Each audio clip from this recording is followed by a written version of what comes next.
नमस्कार मित्रांनो, सुवर्ण कोकण यूट्यूब चॅनलच्या एका नवीन एपिसोडमध्ये मी आशिष नाटळकर तुमचं सगळ्यांचं पुन्हा एकदा स्वागत करतो। तर मित्रांनो, मागच्या भागामध्ये आपण माहिती घेतलेली श्रीदेवी गिरावळ या देवस्थानाबद्दल। तर शिरगाव पाडागरवाडीमधील या देवस्थानाच्या बाजूलाच एक बारमाही वाहणारा धबधबा आहे सैतवडे। भरपूर प्रसिद्ध असा धबधबा आहे सिंधुदुर्गामधील। कारण तुम्ही बघितलं असणार की पावसाळ्यामध्ये सिंधुदुर्गामध्ये बहुतेक धबधबे आहेत, पण हे तेवढे 2 महिनेच पावसाचे फक्त किंवा 3 ते 4 महिने प्रवाहित असतात। पण आपल्या सिंधुदुर्गात असे अजून काही धबधबे आहेत जे 12ही महिने प्रवाहित असतात। तर आपण आलो आहे आज सैतवडे धबधब्यावर। पियाळी नदीवर हा धबधबा आहे शिरगाव पाडागरवाडी येथे। तर या ठिकाणी आता मी आलो आहे। इकडे पाठीमागे या धबधबा आहे, तर त्या ठिकाणी आपण जाणार आहोत। सर्वप्रथम तुम्हाला या ठिकाणी यायचं असेल तर नांदगाव फाट्यावरून 13 किलोमीटरवर शिरगाव गाव आहे आणि शिरगाव गावातून पाडागरवाडीमध्ये हा धबधबा आहे। आणि धबधब्याच्या ठिकाणी एक साधारण 50 फुटापर्यंत आपण बाईकने वगैरे येऊ शकतो किंवा आपली 4 व्हीलर येऊ शकते। तर या ठिकाणी पार्किंगसाठी वगैरे जागा बनवलेली आहे। 2 महिनेच झालेत, 2 वर्षच झाली आहेत। हा रस्ता वगैरे पर्यटन आपल्या सिंधुदुर्ग पर्यटनाच्या माध्यमातून बनवण्यात आलेला आहे। तर आपण आता इकडे खाली जाऊया।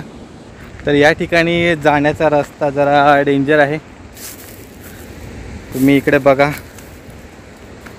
या ठिकाणी आपल्याला दगडातून वाट काढत जावं लागणार आहे। आता सध्या उन्हाळ्याचे दिवस असल्यामुळे रान वगैरे एवढं नाही, पण पावसाळ्यामध्ये या ठिकाणी भरपूर घसरण वगैरे असते, शेवाळ वगैरे असतो दगडांवर। तर त्यावेळी तुम्हाला अतिशय सावधपणाने यावं लागेल। या ठिकाणी आपण चाललो आहे धबधब्याकडे।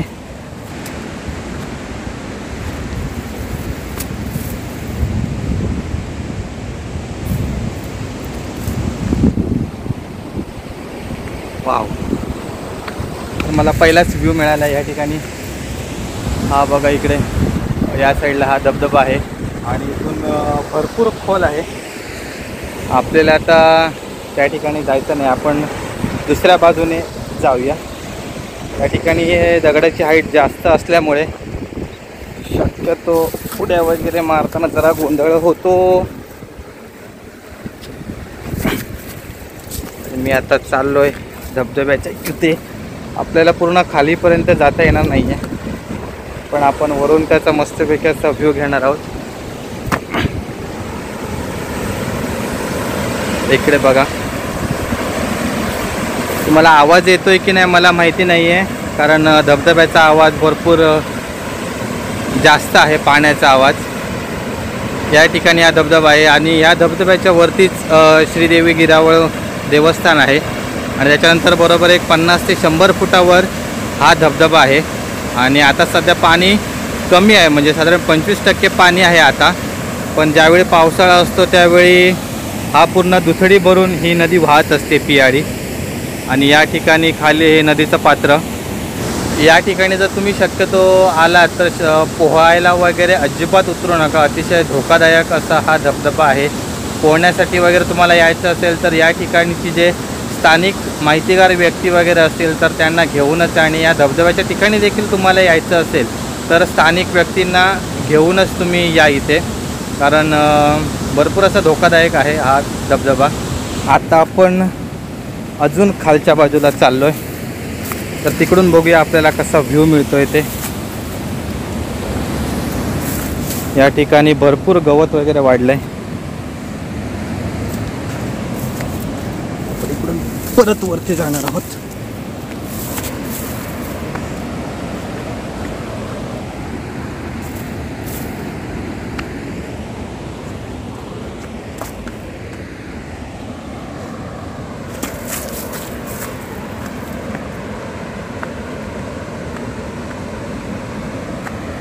तर इकडून मस्त असा एक व्ह्यू मिळतोय आपल्याला पियाळी नदीचा।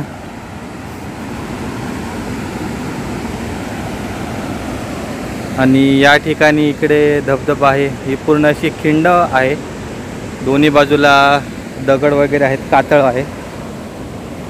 आणि आपण आता ही जी समोरची बाजू आहे इकडून आपण यू टर्न मारून तिकडे जाणार आहोत नदीपात्राच्या इथे. तर मी आता इकडे चाललो आहे.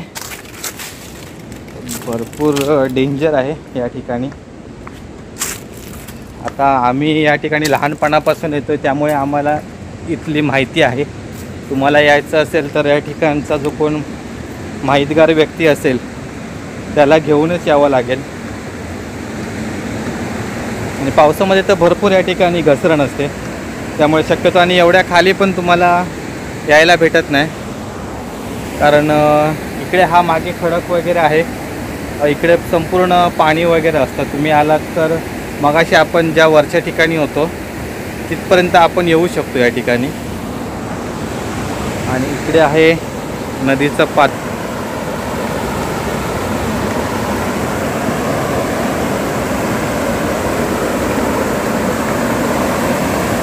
अतिशय सुंदर असं नदीचं पात्र आहे.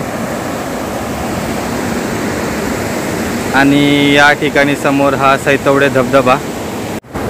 तर ॲक्च्युली या धबधब्याची खोली अंदाजे माहीत देखील नाही आहे.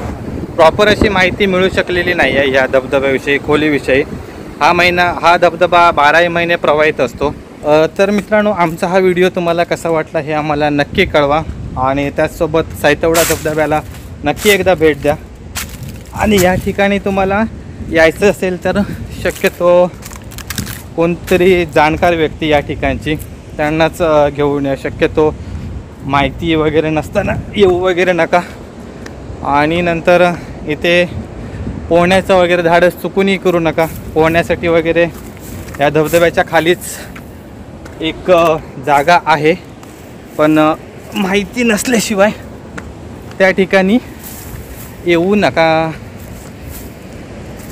तर मंडळी, आमचा व्हिडिओ कसा वाटला हे मला नक्की कळवा. त्याचसोबत सुवर्ण कोकण यूट्यूब चॅनल सबस्क्राईब करा आणि कमेंट बॉक्समध्ये आम्हाला नक्की तुमच्या प्रतिक्रिया कळवा. धन्यवाद.